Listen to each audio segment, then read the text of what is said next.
Waalaikumsalam warahmatullahi wabarakatuh. Yang terhormat Ibu Kepala Sekolah atau yang mewakili beliau, yang terhormat Bapak Ibu Guru, staf Dewan Guru SD 10 Lemito beserta tenaga pendidik. Terima kasih Bapak Ibu sudah meluangkan waktu untuk hadir pada kegiatan hari ini dalam rangka sosialisasi diseminasi penyebaran pemahaman dalam penerapan budaya positif di SD 10 Lemito.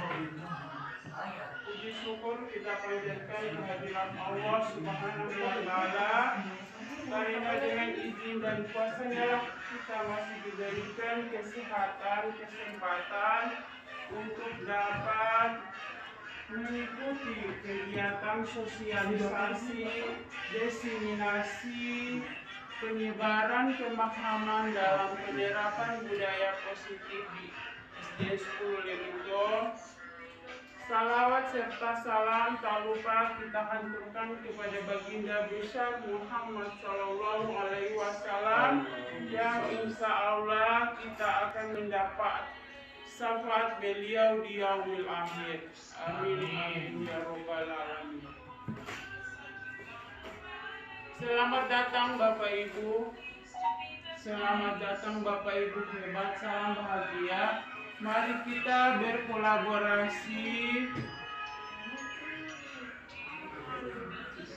dan berinovasi dalam mewujudkan budaya positif di SDN 10 Lemito.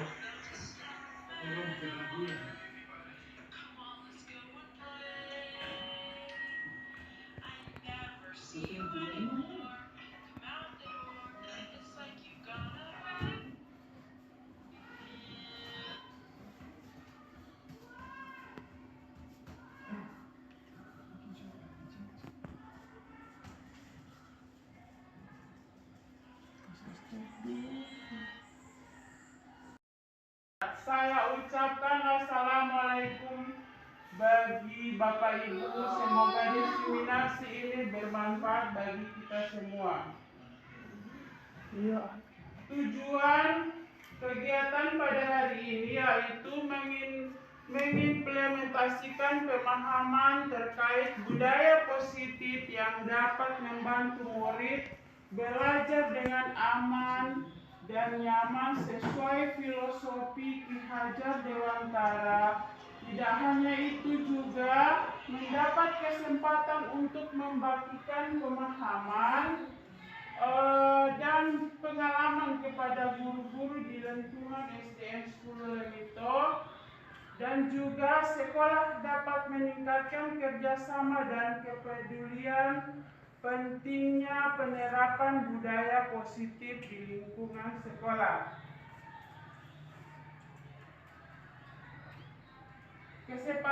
Kesepakatan kelas atau kesepakatan belajar kita hari ini yaitu yang pertama, seluruh peserta memiliki kesempatan untuk berpendapat. Yang kedua, berpikiran terbuka dan saling menghormati. Yang ketiga, jika ada peserta berbicara, maka peserta yang lain mendengarkan. Yang keempat, berpendapat setelah dipersilahkan. Yang kelima, berpartisipasi penuh. Yang keenam, mengikuti kegiatan dengan perasaan gembira. Lanjut, hari ini ada pertanyaan pemantik dari saya. Bagaimana menurut Bapak Ibu pemberian hukuman apakah dapat mendisiplinkan murid? Bagaimana Bapak Ibu? Bagaimana Ibu-ibu? Apa menurut Ibu Pemberian hukuman dapat mendisiplinkan murid. Kalau hukuman itu hukuman berupa apa dan bentuk apa? Oke. Saya lanjut dulu ya, Bu. Pemberian hadiah dapat meningkatkan prestasi murid. Nah, ini ada pertanyaan-pertanyaan pemantiknya. Guru harus mampu memberikan solusi kepada murid yang bermasalah. Yang berikut, guru sebagai teman bagi murid. Yang berikut, apakah itu budaya positif? Nah, kita lihat di sini. Di sini adalah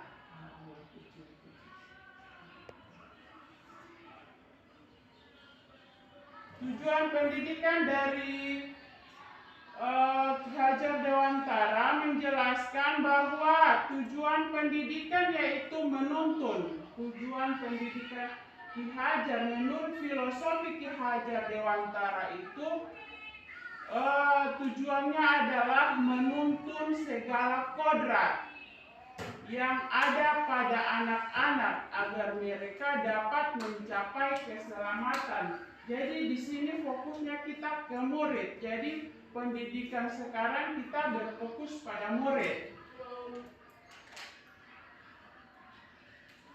Dan kebahagiaan yang setinggi-tingginya sebagai manusia maupun sebagai anggota masyarakat.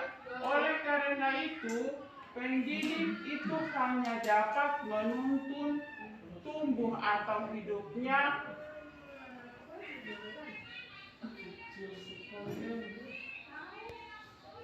kekuatan pada anak agar dapat memperbaiki perilakunya. Bukan dasarnya hidup dan tumbuhnya kekuatan kodrat anak dalam menuntun laku dan pertumbuhan anak. Jadi di sini kita pendidikan sekarang yang berfilosofi kepada Ki Hajar Dewantara itu kita pembelajaran berpihak pada murid. Ki Hajar Dewantara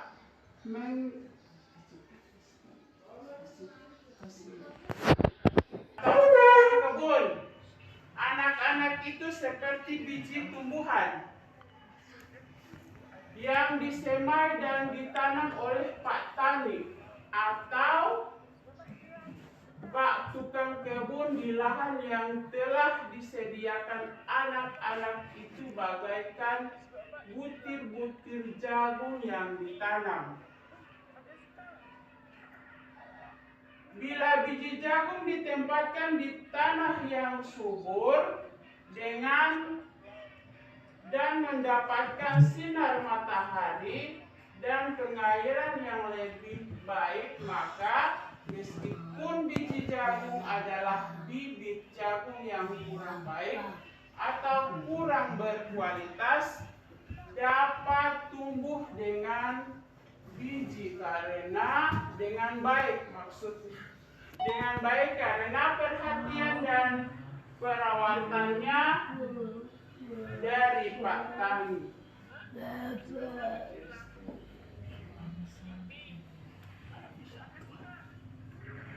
Ini ada ice breaking. Cuma masalahnya tidak mendapatkan.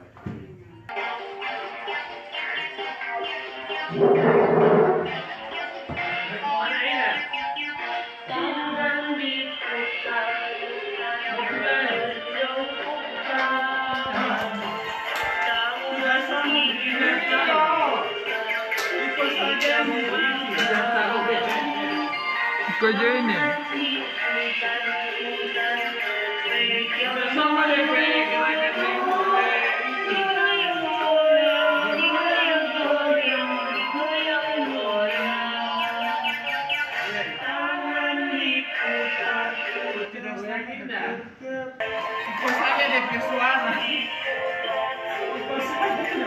ke suara Jo.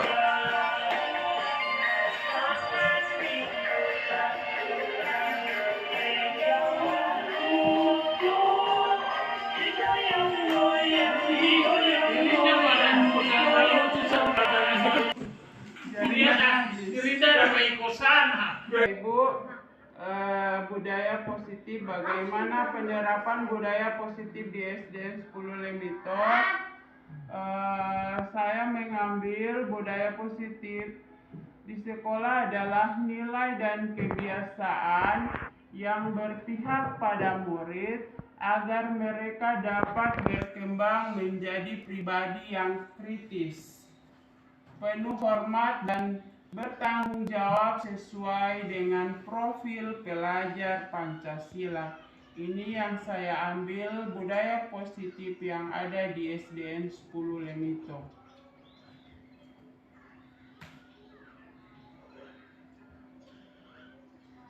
Konsep utama budaya positif yang pertama, perubahan paradigma belajar. Yang kedua, budaya positif. Yang ketiga, kebutuhan dasar manusia. Yang keempat, motivasi perilaku manusia. Yang kelima, posisi kontrol restitusi.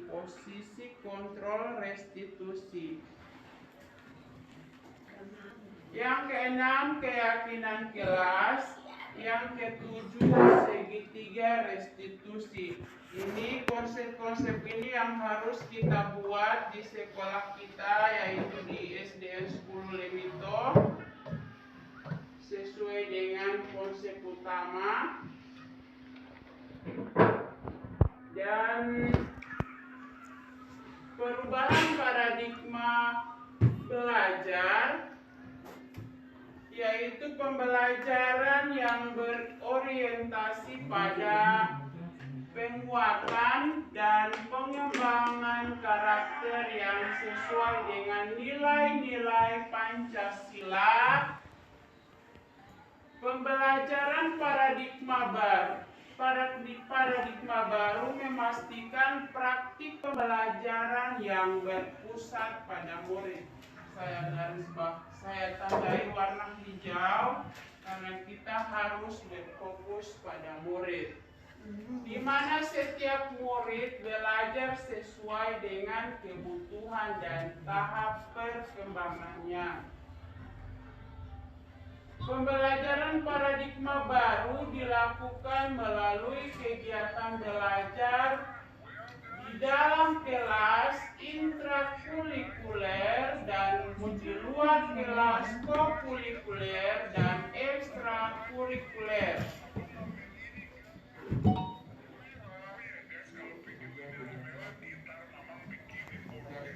Lanjut, perubahan paradigma belajar intrakurikuler,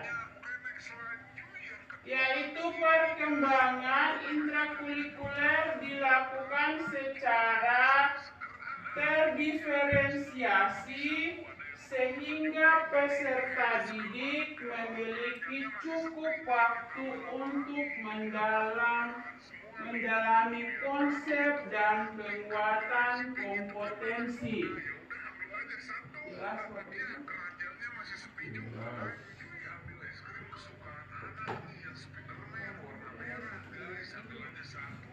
Kokurikuler, yaitu pembelajaran kokurikuler berprinsip pembelajaran interdisipliner yang berorientasi pada pengembangan karakter dan kompetensi umum. Yang sering kita pakai ini ya, ekstrakurikuler. Pembelajaran ekstrakurikuler dilaksanakan sesuai dengan minat murid dan sumber daya satuan pendidikan.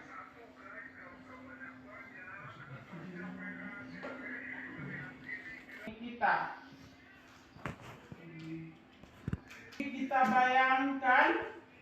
bayangkan Anda menyimpan sesuatu yang sangat berharga di tangan Anda dan Anda perlu menjaga hal tersebut karena sangat penting bagi kehidupan kita.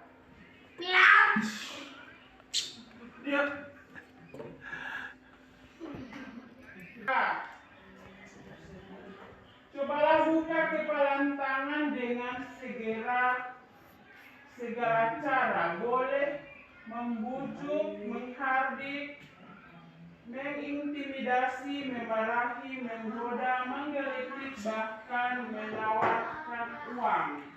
Kira-kira kalau menurut Bapak Ibu, menurut Ibu Tris, kalau Ibu Tris mempunyai sesuatu yang paling berharga, kira-kira apapun resikonya, apapun tantangannya, apa Ibu Tris memberikan kepalan yang paling berharga kepada teman, walaupun itu diberikan uang, diberikan segala sesuatu yang paling berharga, tetapi ditukarkan dengan apa yang Ibu Tris inginkan dalam kepalan itu. Kira-kira menurut Ibu Tris bagaimana? Ini saya ada videonya. Tidak akan pernah membuka genggaman tanganku. Akan kupertahankan apa yang sudah menjadi milikku. Oke, siap. Terima kasih Ibu Tris. Ibu Mariam, pendapat Ibu Mariam bagaimana dengan gambar kepalan tangan ini? Sama Mbak, akan saya pertahankan karena barang itu sangat berharga bagi saya. Oke, terima kasih Ibu Mariam atas tanggapannya. Apa menjadi hati? Oke, saya punya pertanyaan di sini. Apakah Anda dan teman Anda membuka kepalan tangan Anda? Mengapa? Apakah Anda membuka kepalan tangan Anda? Tadi sudah ada jawaban dari Ibu Tris dan Ibu Mariam. Dalam kegiatan ini sesungguhnya siapa yang memegang kendali atau kontrol untuk membuka atau menutup kepalan tangan Anda? Oke, terima kasih Ibu Tris. Tepuk tangan dulu untuk Ibu Tris. Ya.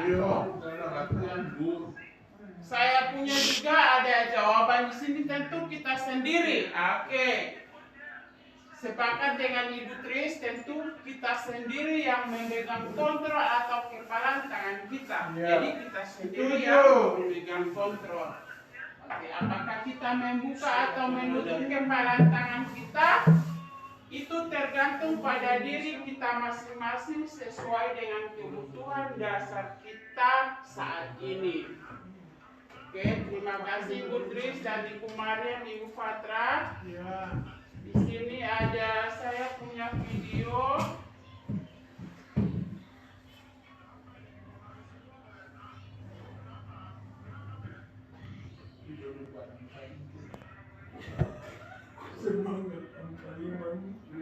Pada gambar ini, pada video ini, ada sahabatnya sedang memaksa kepala si bapak. Dia memaksa dengan sekeras-kerasnya. Akhirnya dia dapat, walaupun dengan caranya yang curang.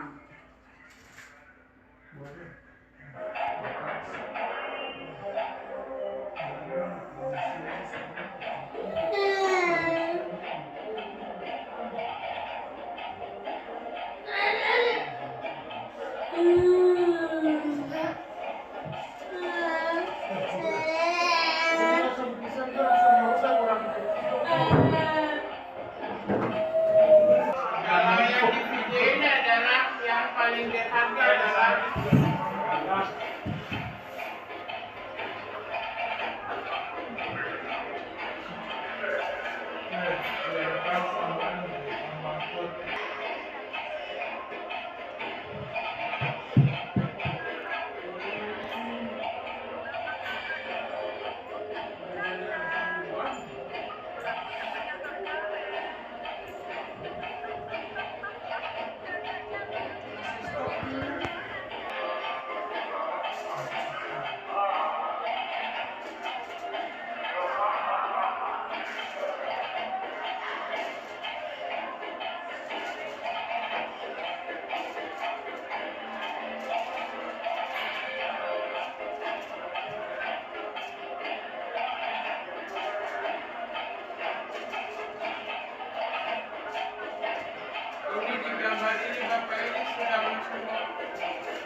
di berbagai cara tidak harap saudara tidak kasih nah yang bayu-bayu bukan uang oleh. Kira-kira menurut video itu ada yang bisa menyimpulkan kalau ini adalah simpulan dari saya. Kalau Bapak Ibu, kalau Ibu-Ibu ada yang bisa menyimpulkan dari video itu? Ibu Maria? Menurut Ibu Maria bagaimana? Kalau di video tadi kan sudah dikasih uang, tetap orang itu memaksa barang yang dimilikinya. Berarti kesimpulannya barang itu lebih berharga daripada uang. Oke, terima kasih atas pendapatnya Ibu Mariam. Saya juga di sini sudah menyimpulkan dari video ini dapat disimpulkan dalam kegiatan ini sesungguhnya yang mengepal tangannya adalah yang memegang kendali kontrol. Untuk membuka dan menutup kepalan tangan tersebut, karena yang mengepal tangan membayangkan bahwa yang dikepal adalah benda yang berharga dalam hidupnya, sehingga ia berupaya melindunginya walaupun dengan ujian ataupun hambatan apapun yang menghadangnya. Seperti itu Bapak Ibu. Oke, lanjut ke perubahan paradigma belajar. Di sini ada menurut pertama ilusi guru mengontrol murid. Yang kedua, ilusi bahwa sebuah penguatan posisi positif, efektif dan manfaat. Yang ketiga, ilusi bahwa kritik dan membuat orang merasa bersalah dapat menguatkan karakter.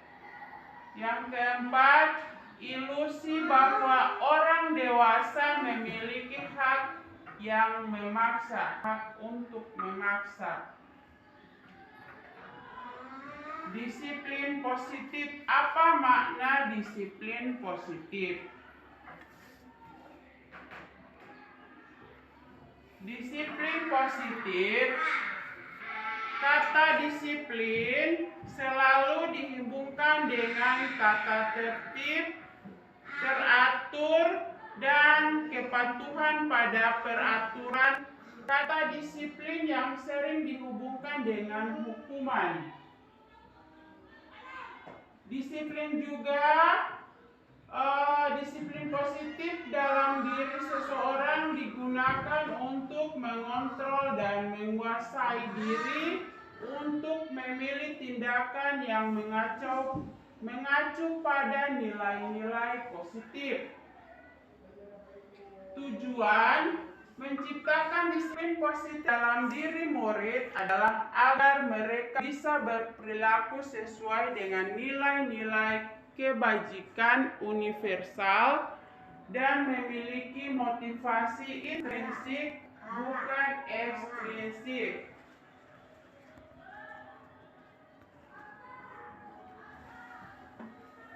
Disiplin positif dan nilai-nilai kebajikan universal. Makna kata disiplin. Seseorang memiliki disiplin diri berarti mereka bisa bertanggung jawab terhadap apa yang dilakukannya karena mereka berdasarkan tindakan mereka pada nilai-nilai kebajikan universal, dan hal ini dinyatakan oleh filosofi Ki Hajar Dewantara, menyatakan pemikiran Ki Hajar Dewantara sejalan dengan pandangan oleh Dian Glosser dalam bukunya yaitu Restruktur School Discipline 2001 menyatakan bahwa arti dari kata disiplin berasal dari bahasa Latin disiplin yang artinya belajar atau juga murid, sebagai pengikut dan juga sebagai pendidik. Tujuannya kita adalah menciptakan disiplin diri sehingga mengacu pada nilai-nilai kebajikan universal yang berlaku dengan mengacu pada nilai-nilai kebajikan universal dan memiliki motivasi intrinsik. Nilai-nilai kebajikan. Mana nilai-nilai kebajikan?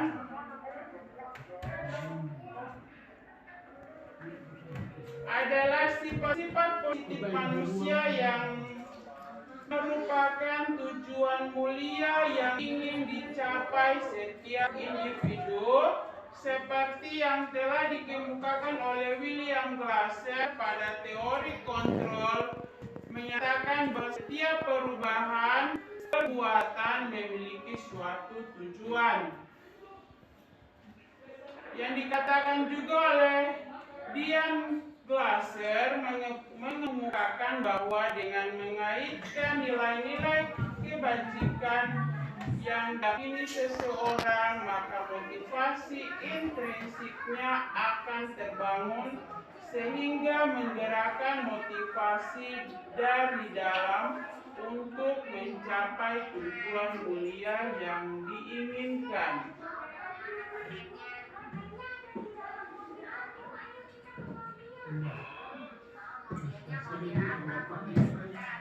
Yang kita pakai sekolah adalah profil pelajar Pancasila, yaitu yang bagian 1, beriman, bertakwa pada Tuhan Yang Maha Esa, dan berakhlak mulia, mandiri, bernalar kritis, berkebinekaan global, dan gotong royong serta kreatif. Dan bagian 2, yaitu primary program PIPIA, toleransi, rasa hormat, integritas, mandiri, menghargai, antusias, empati, keingintahuan, kreativitas, kerjasama, percaya diri, dan komitmen. Terus yang ketiga, di sini esensial virtual ini yang seperti empati, suara hati, kontrol diri, rasa hormat, kebaikan, toleransi, dan keadilan.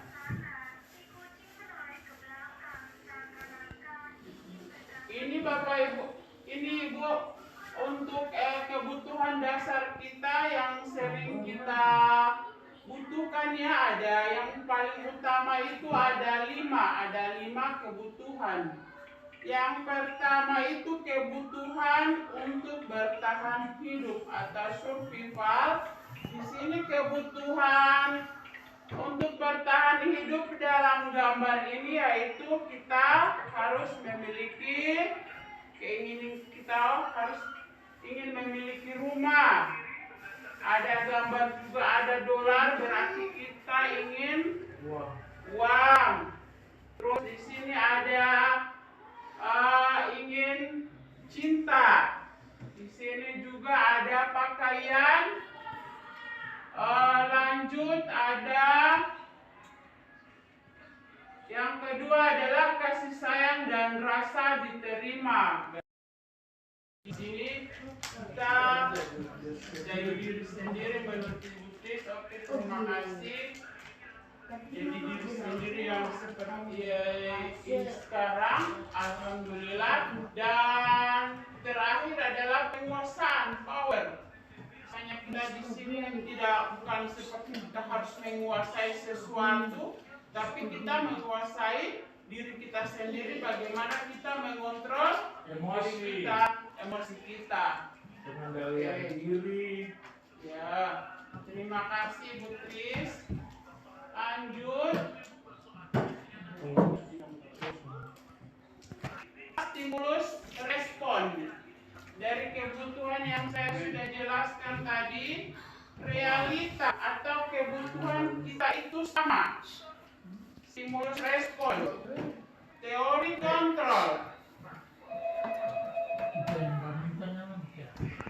Perilaku manusia ini ada 3 motivasi perilaku kita. Yang pertama, untuk menghindari ketidaknyamanan atau hukuman.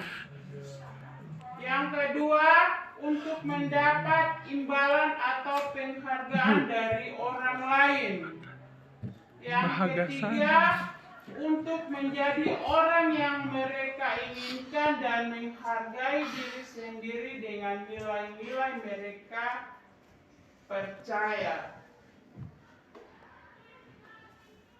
Nah, ini kita akan masuk kepada hukuman. Seperti apa sosok kita sebagai guru di sekolah? Apa kita sebagai penghukum? Apa kita sebagai seorang guru, sebagai pemantau, sebagai teman, manajer, dan juga sebagai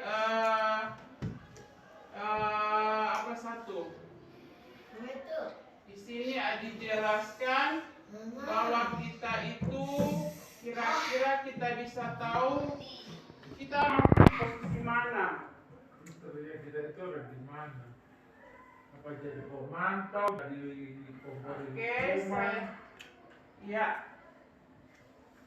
saya jelaskan apa itu hukuman bagi siswa. Hukuman bersifat tidak terencana atau tiba-tiba.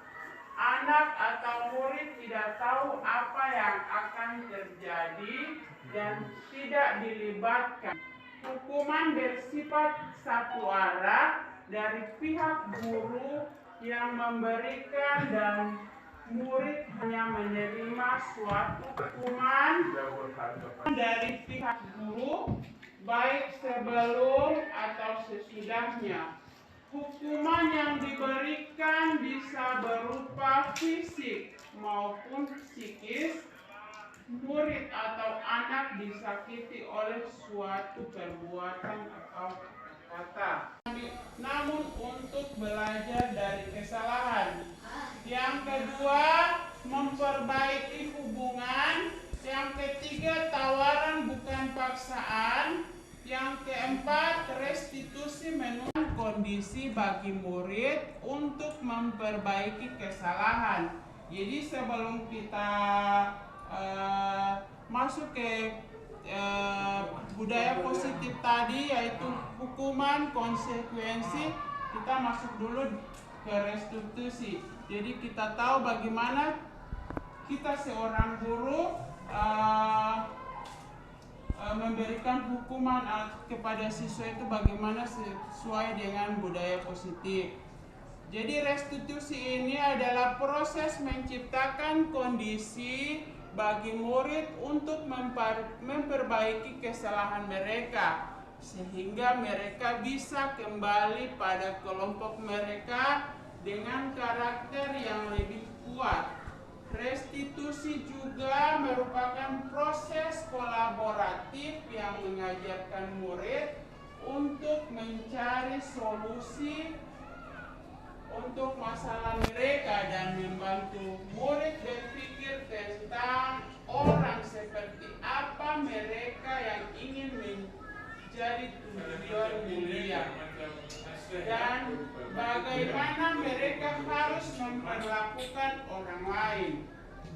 Itu adalah restitusi. Dan kita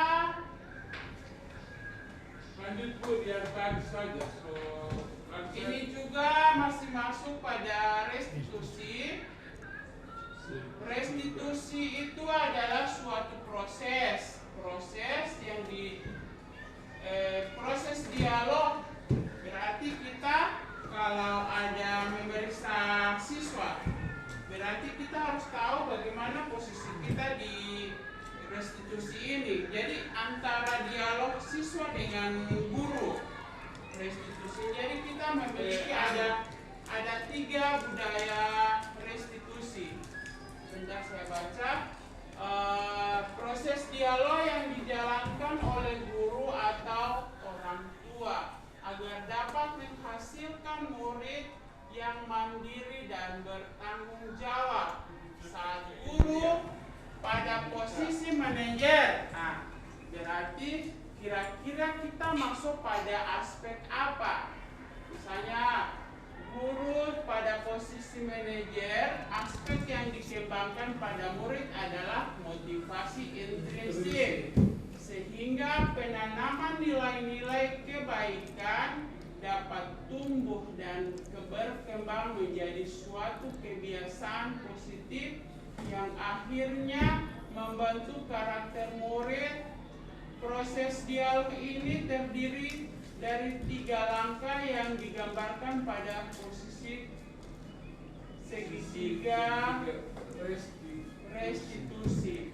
Ini ada. Jadi kita harus paham dengan segitiga restitusi ini. Yang pertama itu ada validasi tindakan yang salah. Validasi yang tindakan yang salah, sebentar ada DP contoh, ada videonya. Yang kedua menstabilkan. Yang pertama menstabilkan identitas. Yang kedua validasi tindakan yang salah, dan yang ketiga adalah menyatakan keyakinan. Jadi di sini ada penjelasannya.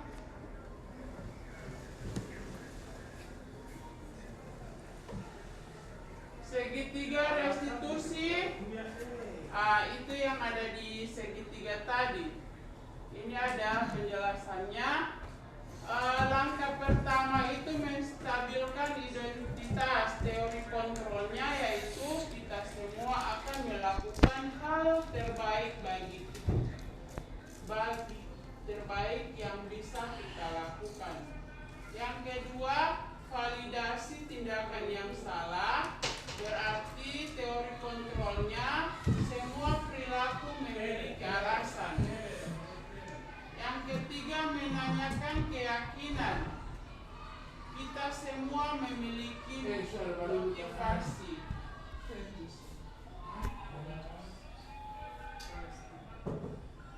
Lanjut ke sini.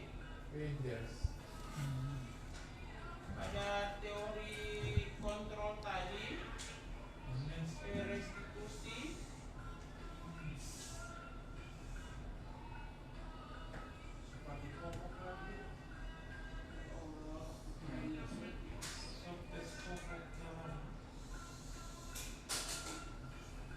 Ini 9 ciri-ciri restitusi.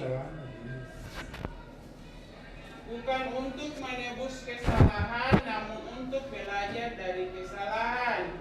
Yang kedua, memperbaiki hubungan. Yang ketiga, tawaran bukan paksaan.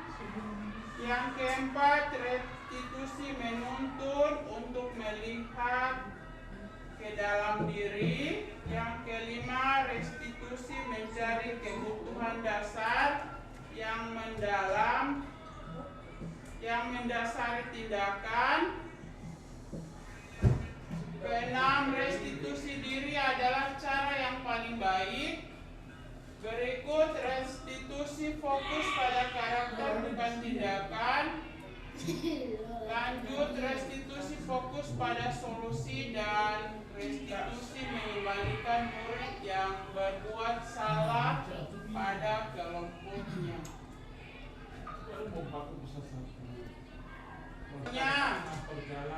Kira-kira misalnya ada siswa pas jadwal Ibu Tris mengajar di kelas dan dia terlambat.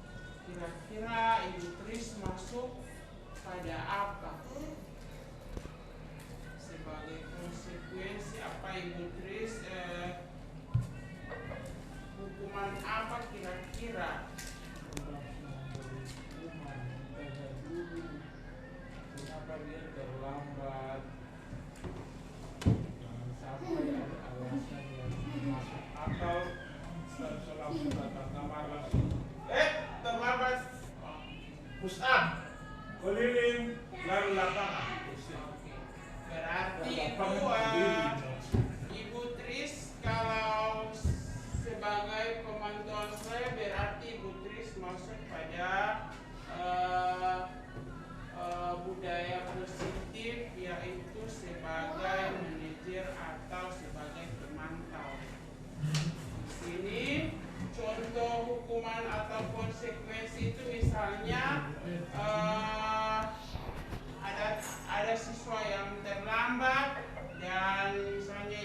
Mariam beri dia hukuman lari mengelilingi lapangan atau mengelilingi halaman sekolah ini, berarti itu masuk pada hukuman. Dan misalnya ada siswa mencoret-coret dinding, kira-kira bagi Ibu Mariam, apa yang Ibu Mariam berikan kepada siswa kalau menemukan siswa yang mencoret-coret dinding atau meja? Menurut budaya positif dalam diri Ibu Mariam. Kalau saya disuruh bersihkan itu dinding, karena sudah mencoret dinding, kali itu merupakan sudah merusak fasilitas. Oke, terima kasih Ibu Mariam. Berarti Ibu Mariam masuk pada budaya positif, memantau dan juga konsekuensi. Di sini lanjut contoh, murid diminta untuk push up 5 kali karena terlambat. Berarti juga dalam kata ini adalah sebagai hukuman. Dan lanjut, menggantikan kertas tugas teman yang sudah dicoret-coret, berarti masuk pada konsekuensi. Nah, di sini Dr. William Glasser menyatakan bahwa ada 5 posisi kontrol kita seorang guru. Yang pertama itu 1. Penghukum, 2. Pembuat rasa bersalah, 3. Teman, 4. Pemantau, dan 5. Manajer. Kira-kira kita sebagai guru masuk pada posisi apa? Di sini kecil sekali. Di sini ada video, yaitu contoh guru sebagai penghukum. Kita lihat sama-sama. Tapi suaranya tidak kedengaran.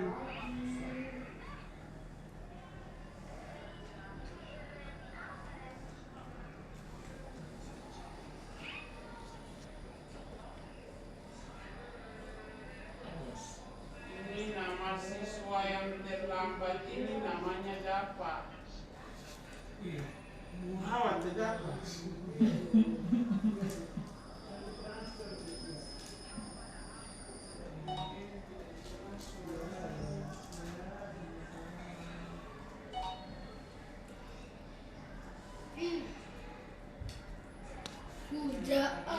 Guru menyatakan ada suara tinggi. James Denny. Ini adalah posisi guru sebagai penghukum. Iya. Nada suara tinggi, bahasa tubuh, mata melotot dan jari menunjuk-nunjuk serta menghardik itu masuk pada posisi guru sebagai penghukum. Dampak pada murid. Kemungkinan murid marah dan mendendam atau bersifat agresif. Bisa jadi sesudah kembali duduk, murid tersebut akan mencoret-coret bukunya atau meja tulis. Lebih buruk lagi, sepulang sekolah murid melihat motor atau mobil bapak. Ada salah satu murid, kejadian nyata ini. Salah satu murid, kebetulan ada guru matematika, sudah mau masuk di kelas itu guru matematika. Terus ini murid satu lagi ada satu orang guru yang minta tolong, Dek, tolong pindahkan kayu ini ke posisi sana karena mengganggu jalan kan. Nah, dia lagi pindah ini. Setelah dia pindah, dia masuk ke dalam kelas. Guru ini tidak bertanya kenapa dia so terlambat masuk, langsung dipukul 3 kali dengan mistar tebal. Ini siswa cuma air matanya, dan setelah itu dia tanya, dia jawab, ada guru yang minta tolong, tidak percaya, dipukul lagi, kasih dia. Sudah, so berlalu kan. Sepulang dari sekolah, ini guru yang memukul ini naik motor. Naik motor, dia kan tidak ada pikiran apa-apa. Di dekat-dekat kompleks rumahnya ini yang siswa yang dipukul, sudah berdiri ini siswa. Tapi ini Pak Guru tidak tahu kalau dia ini ada balak besar di belakang Pak dia ini. Dia dola. Pak Guru kan dia merasa dirinya juga seorang guru, tidak mau jatuh banyak, dia berhenti. Pasti berhenti di situ balak. Dia dipukul di guru, luka sampai bawa di kantor polisi. Anak ini tidak dihukum karena anak ini kan masih dalam perlindungan. Cuman dia ditanya kronologisnya seperti apa. Itu yang takut itu langsung memberikan hukuman tanpa bertanya dulu kenapa dia tidak masuk, kenapa dia terlambat.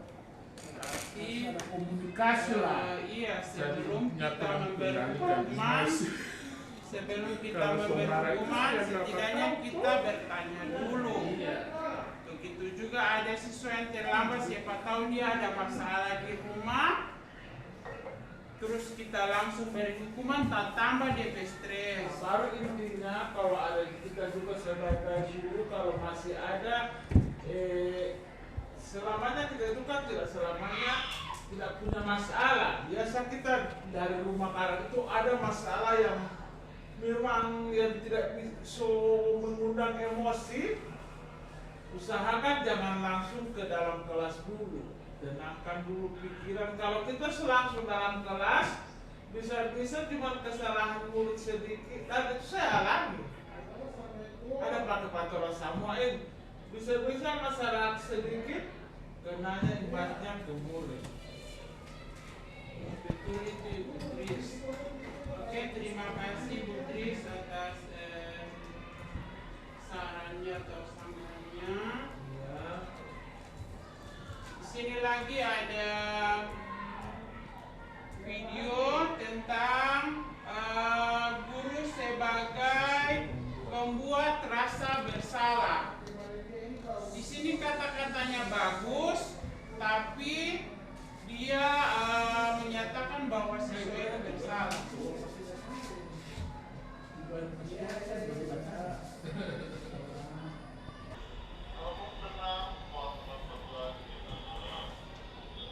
Ini posisi seorang guru adalah membuat merasa bersalah, berarti membuat bahwa siswa itu merasa bersalah dengan kata-katanya tanpa harus walaupun dia tidak ada hukuman.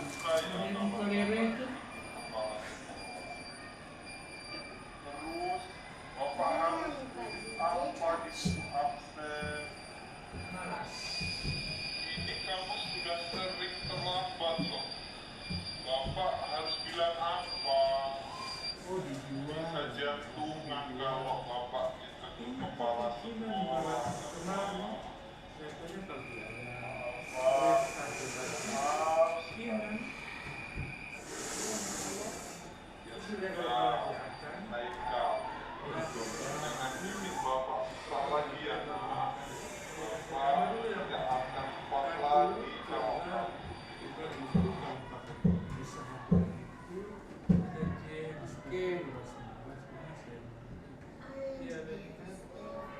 Lanjut.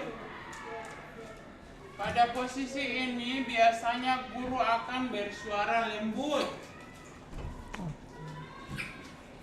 Pembuat rasa bersalah akan menggunakan keheningan yang membuat orang lain merasa tidak nyaman, bersalah atau rendah diri. Dia lembut sekali kata-katanya, tapi dia seakan-akan membuat merasa bersalah si siswa karena dia katakan di video itu bahwa apa yang saya akan katakan ke kepala sekolah bahwa si Dapa ini selalu terlambat. Jadi seakan-akan lembut suaranya tapi membuat rasa bersalah kepada si siswa. Lembut tapi belum tentu Iya. biasa. Sebenarnya ini menurut saya ini lebih cocok karena macam ini di SMP yang harus ke guru BK mengarah ke guru BK, karena guru BK kan yang bisa pelajari siswa ini seperti apa. SD kan tidak mungkin ada guru BK. Oke, lanjut. Murid akan merasa bersalah setelah kecewa, setelah mengecewakan ibu atau bapak gurunya. Murid akan merasa menjadi orang yang gagal dan tidak sanggup membahagiakan orang lain. Kadangkala sikap seperti ini lebih bahagia dari sikap penghukum, karena emosi akan tertanam rapat di dalam murid menahan perasaan. Jadi seperti ini lebih bahaya daripada posisi seorang guru sebagai penghukum, karena selamanya itu akan tertanam pada diri siswa bahwa dia kecewa tidak bisa membahagiakan seorang guru, sudah memberikan guru bersalah di depan kepala sekolahnya, seperti itu. Lanjut, ada video lagi guru sebagai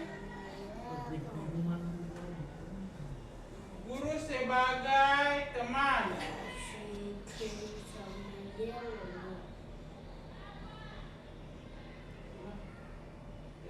Siswa tidak boleh duduk di atas meja. Jangan ambil dia nanti.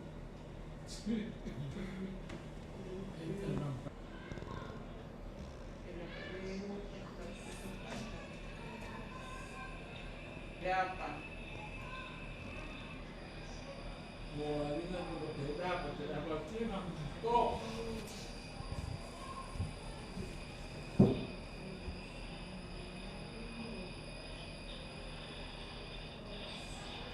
Siapa?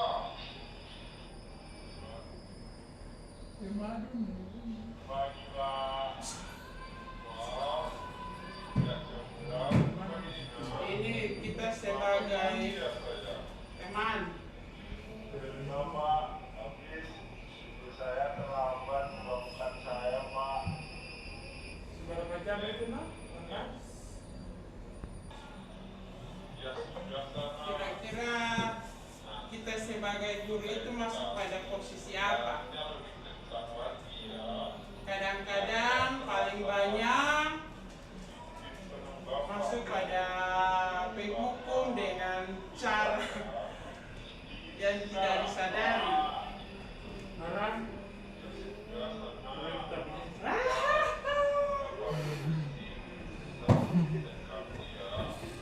Selama kalau tanya dulu. YouTube. Apalagi kamu Anda. Posisi kita sebagai teman, guru pada posisi tidak akan menyakiti murid. Kita sebagai teman kepada murid, kita tidak akan menyakiti murid, namun akan tetap berupaya mengontrol murid melalui persuasi. Posisi teman pada guru bisa negatif. Kadang kita sebagai posisi teman pada siswa itu akan berdampak negatif ataupun positif. Positif di sini berupa hubungan baik, yang terjalin antara guru dan murid. Hal negatif dari posisi teman adalah bila suatu saat guru tersebut tidak membantu, maka murid akan kecewa dan berkata, murid merasa dikecewakan dan tidak mau lagi berusaha. Ini posisi kita itu sudah sobat taman semacam tidak ada. Iya. Lanjut, murid akan merasa senang dan akrab dengan guru. Ini termasuk dampak positif. Hanya saja di sisi negatif, murid menjadi tergantung pada guru tersebut. Bila ada masalah, dia merasa bisa mengandalkan guru tersebut untuk membantunya. Lanjut pada posisi guru sebagai pemantau atau monitor. Sini apa kita sebagai guru pemantau.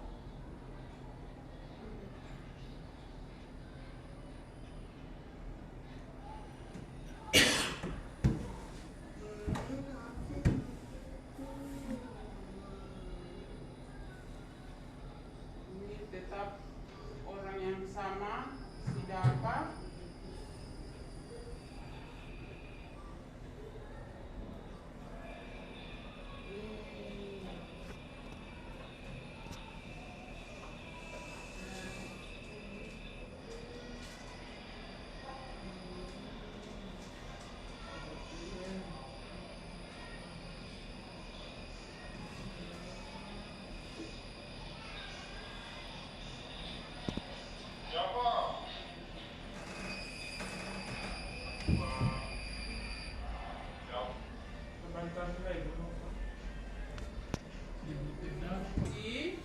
Kita bertanggung jawab atas perilaku orang-orang kita awasi. Posisi pemantau berdasarkan pada peraturan dan konsekuensi. Murid memahami konsekuensi yang harus dijalankan karena telah melanggar salah satu peraturan sekolah. Guru tidak menunjukkan suatu emosi yang berlebihan, menjadi marah atau membuat merasa berbuat salah. Jadi kita akan tahu di mana posisi kita sebagai guru, apa sebagai hitung-hitung saja di bawah kita sebagai penghukum, sebagai pemantau, atau sebagai teman, dan sebagai pembuat merasa bersalah, dan juga sebagai manajer. Di sini ada contoh sebagai manajer.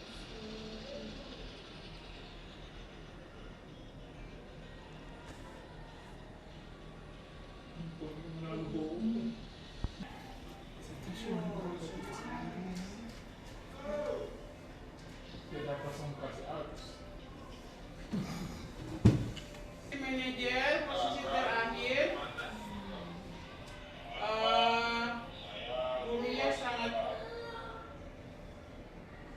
Manajer adalah posisi di mana guru membuat sesuatu bersama dengan murid, mempersilahkan murid mempertanggungjawabkan perilakunya, mendukung murid agar dapat menemukan solusi atas permasalahan, dan dia menanyakan keyakinan sekolah atau keyakinan kelas. Berarti dia menanyakan peraturan siswa itu di dalam kelas, apa harus disiplin, tepat waktu. Jadi di sini fokus pada posisi manajer. Fokus ada pada murid untuk mencari jalan keluar permasalahannya, yaitu dengan bimbingan guru. Jadi di sini guru akan mengembalikan tanggung jawab itu kepada siswa.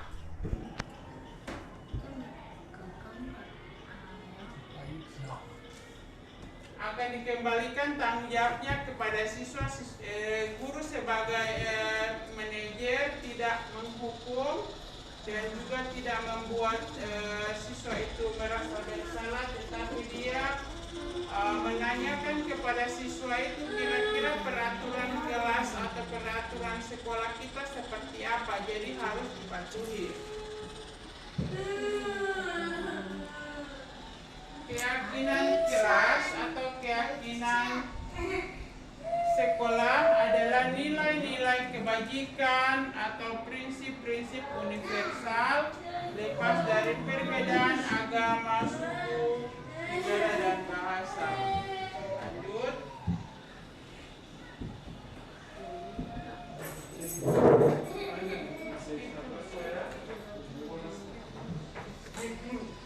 Sebagai penutup, dalam penerapan program disiplin positif hendaknya guru memiliki standar kepribadian profesional dan sosial yang baik, di mana guru mampu merefleksikan dirinya dalam posisi kontrol saat ini.